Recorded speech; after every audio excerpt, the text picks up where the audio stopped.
بسم اللہ الرحمن الرحیم۔ السلام علیکم۔ حضرت امام حسن رضی اللہ تعالیٰ عنہ اپنے والد محترم حضرت علی رضی اللہ تعالیٰ عنہ کی شہادت کے بعد 6 ماہ تک خلافت کے منصب پر فائز رہے۔ 40,000 اہل کوفہ نے آپ کے دست حق پر بیعت کی۔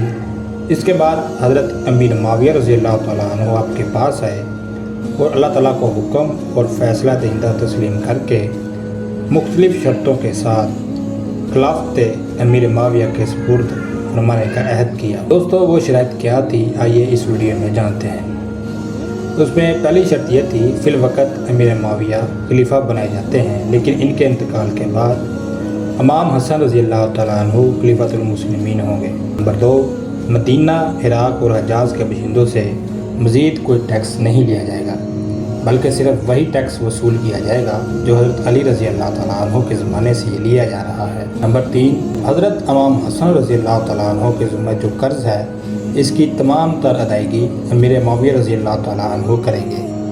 ان تمام شرطوں کو حضرت امیر معاویہ اور حضرت امام حسن رضی اللہ تعالیٰ عنہ نے قبول کر لیا اور آپس میں صلح ہو گئی، اور رسول اللہ صلی اللہ علیہ وسلم کا یہ معجزہ ظاہر ہو گیا جو آپ نے فرمایا تھا کہ میرا یہ بیٹا مسلمانوں کی 2 عظیم جماعتوں میں صلح کرائے گا۔ دوستو حضرت امام حسن رضی اللہ تعالیٰ عنہ نے اس صلح کے بعد تخت خلافت حضرت امیر معاویہ کے سپرد کر دی۔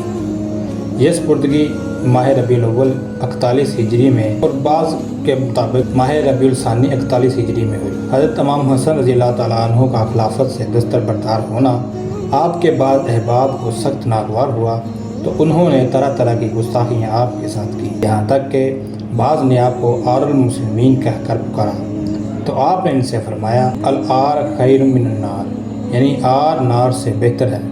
ایک شخص نے آپ کو یہ کہہ کر پکارا، اے مسلمانوں کے ذلیل کرنے والے، السلام علیکم۔ اس پر آپ رضی اللہ تعالیٰ عنہ نے فرمایا کہ میں مسلمانوں کو ذلیل کرانے والا نہیں ہوں، میں نے یہ پسند نہیں کیا کہ ملک کے لیے جداد و قتال کر۔ دوستو خلافت سے دستبردار ہونے کے بعد حضرت امام حسن رضی اللہ تعالیٰ عنہ کوفہ سے مدینہ تشریف لے گئے اور پھر وہیں قیام پذیر ہو گئے۔ حاکم نے حضرت جبیر بن نفیر کی زبانی لکھا ہے کہ میں نے حضرت امام حسن رضی اللہ تعالیٰ عنہ سے ایک روز عرض کیا کہ لوگ کہتے ہیں کہ آپ پھر خلافت کے خواستگار ہیں۔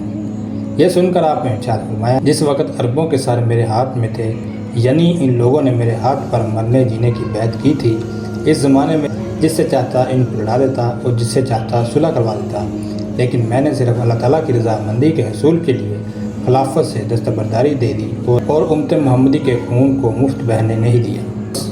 اس خلافت سے محض اللہ تعالیٰ کی رضامندی کے حصول کے لیے دستبردار ہو گیا ہوں، اب میں باشندگان حجاز کی خوشنودی کے لیے دوبارہ حاصل نہیں کر سکتا۔ خلافت سے دستبردار ہونے کے بعد حضرت امام حسن رضی اللہ تعالیٰ عنہ کوفہ سے مدینہ تشریف لے گئے اور اپنے نانا جان نبی اکرم صلی اللہ علیہ وسلم کے جو آپ شروع ہی سے بہت سخی تھے، اور خلافت سے دستبرداری کے بعد بھی آپ کی سخاوت میں کسی قسم کی کوئی کمی نہیں ہوئی۔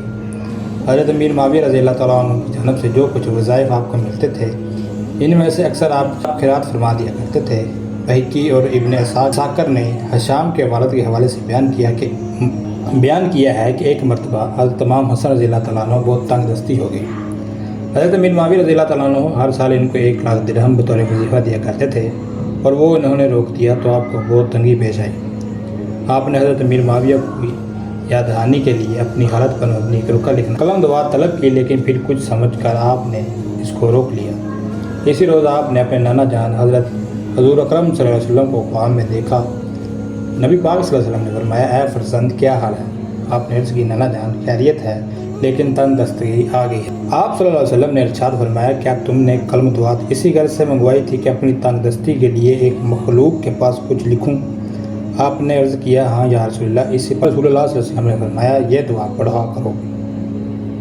امام حسن رضی اللہ تعالیٰ عنہ فرماتے ہیں کہ مجھے یہ دعا پڑھے 1 ہفتہ بھی نہ گزرنے پایا تھا کہ امیر معاویہ نے مجھے 5 لاکھ درہم بھیج دیے، جس پر میں نے اللہ تعالیٰ کا شکر ادا کرتے ہوئے کہا کہ تمام تعریفیں اللہ تعالیٰ کے لیے ہیں، جو اپنے یاد کرنے والوں کو کبھی فراموش نہیں فرماتا اور اپنے مانگنے والوں کو کبھی محروم نہیں کرتا۔ اس کے بعد حضرت امام حسن رضی اللہ تعالیٰ عنہ نے پھر رسول اللہ صلی اللہ علیہ وسلم کی زیارت فرمائی۔ امام حسن رضی اللہ تعالیٰ عنہ فرماتے ہیں کہ مجھ سے رسول اللہ صلی اللہ علیہ وسلم نے دریافت فرمایا، حسن کیسے ہو؟ میں نے عرض کی یا رسول اللہ صلی اللہ علیہ وسلم میں اچھا ہوں اور پورا واقعہ بیان کر دیا۔ تو آپ صلی اللہ علیہ وسلم نے ارشاد فرمایا کہ اے میرے بیٹے، اللہ تعالیٰ سے امیدوار ہونے اور مخلوق سے التجا نہ کرنے کا نتیجہ یہی ہوتا ہے۔ حضرت امام حسن رضی اللہ تعالیٰ عنہ ایک مرتبہ پیدل حج کرنے تشریف لے گئے تو آپ کے پاؤں میں ورم آ گیا۔ آپ کے کسی غلام نے عرض کی کہ کاش کہ آپ کسی سواری پر سوار ہو جائیں تاکہ ورم کم ہو جائے۔ آپ نے اس کی درخواست قبول نہ فرمائی اور ارشاد فرمایا جب تم گھر پہنچو گے تو تمہیں ایک حبشی ملے گا جس کے پاس کچھ تیل ہوگا، تم اس سے تیل خرید لینا اور جھگڑا مت کرنا۔ غلام نے کہا میرے ماں باپ آپ پر قربان، ہم نے کسی جگہ بھی کوئی ایسا آدمی نہیں دیکھا جس کے پاس تیل ہو۔ جب وہ اپنی منزل پر پہنچے تو وہ حبشی دکھائی دیا۔ حضرت امام حسن رضی اللہ تعالیٰ عنہ نے اپنے غلام سے فرمایا یہ ہے وہ حبشی جس کے متعلق میں نے بتایا تھا، جاؤ اور اس سے تیل خرید کر لاؤ اور قیمت ادا کر آؤ۔ جو ہی غلام اس حبشی کے پاس گیا اور تیل طلب کیا تو اس نے کہا کہ تیل کس کے لیے خرید رہے ہو؟ غلام نے کہا کہ حضرت امام حسن رضی اللہ تعالیٰ عنہ کے لیے خرید رہا ہوں۔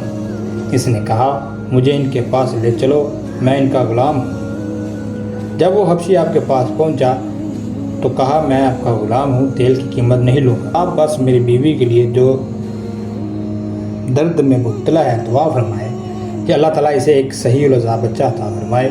آپ نے فرمایا اپنے گھر لوٹ جاؤ اور اللہ تعالیٰ تمہیں ایسا ہی بیٹا عطا فرمائے گا جیسا تم چاہتے ہو، وہ ہمارا پیروکار ہوگا۔ حبشی گھر گیا تو دیکھا کہ آپ کے فرمان کے مطابق بچہ پیدا ہو گیا۔ آپ کی ایک کرامت یہ ہے کہ ایک دن آپ حضرت زبیر رضی اللہ تعالیٰ عنہ کے کسی بچے کے ساتھ کہیں سفر پر تھے کہ ایک ایسے نخلستان میں قیام پذیر ہوئے جو بالکل خشک تھا اور کھجوروں کے درخت بھی خشک پڑے ہوئے تھے۔